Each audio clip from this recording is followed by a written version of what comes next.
ketemu Pak Haritanu tadi.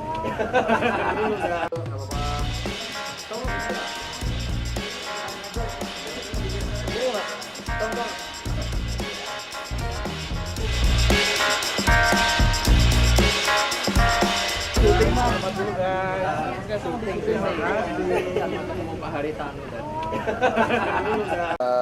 Molor ya, waktu rapat kami tidak seperti yang ada di undangan karena tadi saya sampaikan sebelumnya Mas Kaisang ternyata nambah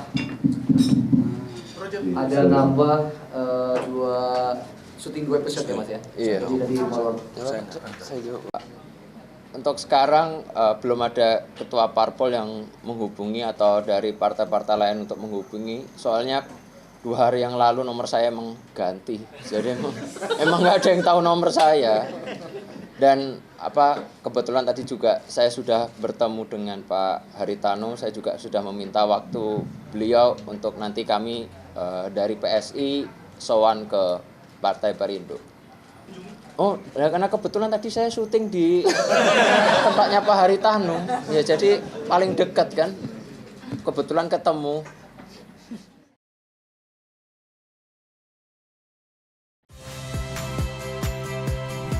Saya Agin Fridianto.